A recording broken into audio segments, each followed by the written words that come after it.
Olá, meus amigos e minhas amigas. Nas últimas horas, os russos lançaram mais um ataque pesado contra várias regiões da Ucrânia.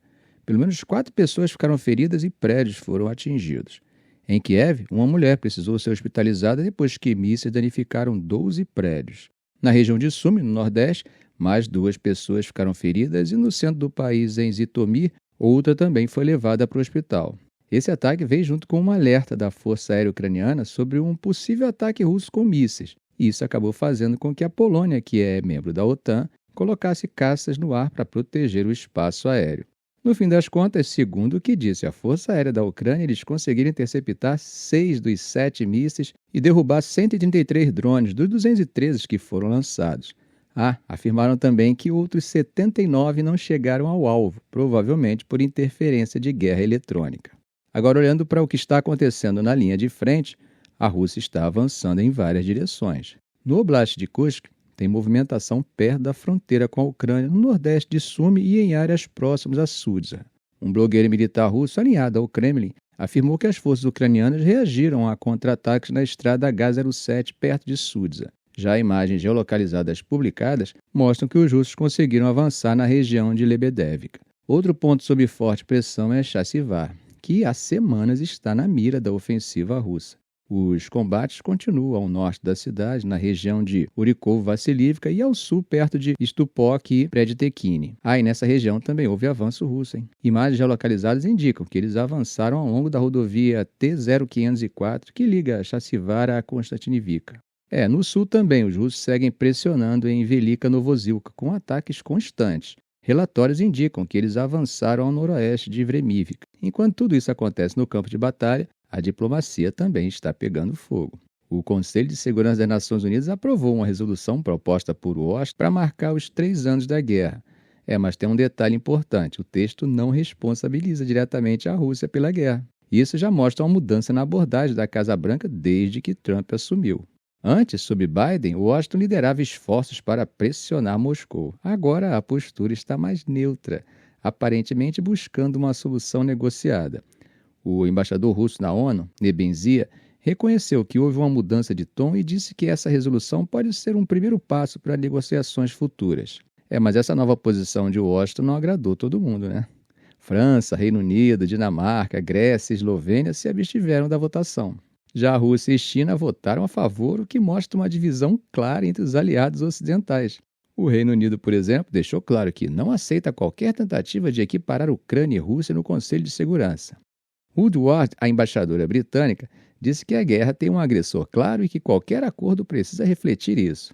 Já a França, através de Rivière, reforçou que um processo de paz não pode significar simplesmente uma rendição ucraniana. Na Assembleia Geral da ONU, essa divisão também ficou bem evidente. Foram aprovadas 2 resoluções diferentes. Uma dos Estados Unidos, que acabou sendo modificada pelos europeus para reforçar o apoio à Ucrânia, e outra proposta diretamente por Kiev e seus aliados europeus, exigindo a retirada das tropas russas e reafirmando a soberania ucraniana. As duas tiveram 93 votos a favor, mas muitas abstenções, o que mostra que vários países ainda preferem não tomar uma posição clara sobre o conflito. Enquanto isso, Moscou está gostando do que vê. Peskov, que é porta-voz do Kremlin, disse que Washington está adotando uma postura mais equilibrada e que isso pode ajudar nas negociações. Putin já deixou claro ao dizer que as negociações ainda estão no estágio inicial e que, até agora, nada foi discutido em detalhes. O discurso do Kremlin continua o mesmo. Um simples cessar-fogo não resolve nada porque, segundo eles, a Ucrânia poderia usar esse tempo para se rearmar. Moscou quer discutir as causas raízes do conflito, o que na prática significa barrar a entrada da Ucrânia na OTAN e garantir influência sobre o governo ucraniano. Mas a questão agora é até quando essa guerra pode durar sem gerar problemas dentro da própria Rússia. Pesquisas recentes mostram que a população russa ainda apoia a continuação da guerra, mas o impacto econômico está começando a pesar. Segundo o levantamento da organização Chronicles, 54% dos russos dizem que a guerra afetou negativamente suas vidas diárias. O percentual de pessoas que dizem que sua situação financeira piorou subiu de 27% para 36% desde o ano passado. Além disso, o apoio ao aumento dos gastos militares caiu de 43% para 36%, enquanto mais russos passaram a defender que o governo priorize a área social. Ou seja, Putin tem conseguido manter a guerra sem enfrentar pressões internas, mas isso pode mudar se a insatisfação econômica crescer. Por enquanto, Moscou parece confiante de que pode continuar a guerra e usar os ganhos no campo de batalha para fortalecer sua posição nas negociações. E como temos visto, as sanções têm afetado muito pouco a economia. Bom, ao menos diante do que o Ocidente gostaria que afetasse. Esses grandes ataques dos últimos dias, os líderes europeus que visitaram Kiev, tudo isso junto acabou acirrando uma série de críticas que passaram a culpar Moscou por colocar a vida de civis em risco. Em resposta, o Ministério da Defesa russo declarou que os ataques recentes, que, como vimos, estiveram entre os maiores desde o início da guerra, tiveram como alvo a infraestrutura militar e que os objetivos foram atingidos. E por falar no posicionamento russo, Peskov evitou dar novos detalhes sobre isso, e falou que a postura do Kremlin já foi expressa por Lavrov, então ele não teria nada mais a acrescentar. Mas a controvérsia mesmo está quanto à proposta de estacionar tropas no território ucraniano. Vocês lembram, comentamos aqui no canal que, depois das conversas com representantes dos Estados Unidos lá em Riad na semana passada, Lavrov deixou claro que a presença de tropas europeias na Ucrânia seria inaceitável para Moscou. Isso cria um problema para Trump, que está tentando construir um caminho para um acordo rápido. Só que o Kremlin já rejeitou publicamente a ideia de forças ocidentais no território ucraniano. E agora? Parece que a Europa tem esperança de que Putin aceite a partir da pressão de Trump. Agora, vamos pensar um pouco onde está o impasse?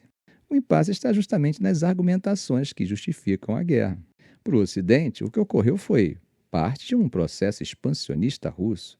Já para Moscou, foi uma reação ao expansionismo da OTAN que colocou cada vez mais tropas próximas ao seu território. Bom, tendo essa diferença em tela, fica fácil entender que a presença de tropas de paz na Ucrânia, considerando a justificativa russa, não faz o menor sentido. Outro ponto é, será que Kiev aceitaria abrir mão de territórios ocupados? Pelo que se sabe, Zelensky já deu sinais de que poderia ceder alguma parte do território perdido desde 2014. Mas ele não vai assinar nada sem garantias de segurança sólidas do Ocidente.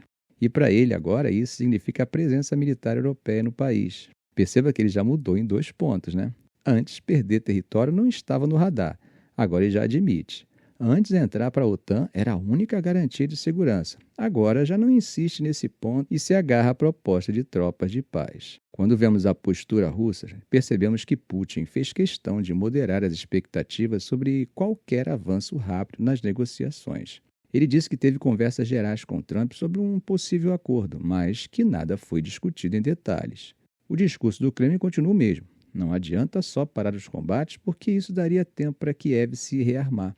Putin insiste que as causas raízes do conflito precisam ser tratadas. E isso envolve barrar a entrada da Ucrânia na OTAN e garantir que a Europa cancele a promessa que fez a Kiev em 2008 de que o país em algum momento entraria para a aliança. E se Zelensky recuou, ao menos por enquanto, Moscou deixa muito claro que eles não estão dispostos a abrir mão dos territórios anexados em 2022. E mesmo sem controlar totalmente essas regiões, eles insistem que elas fazem parte do seu território agora.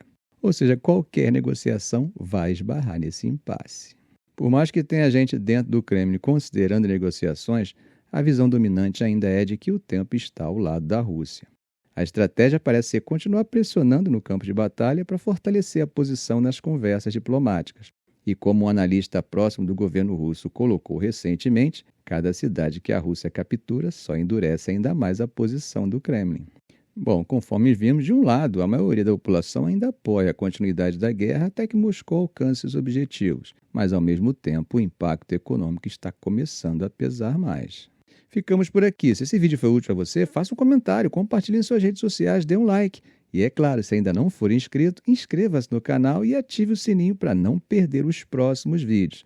Ok, gente? Um grande abraço do professor Arão Alves.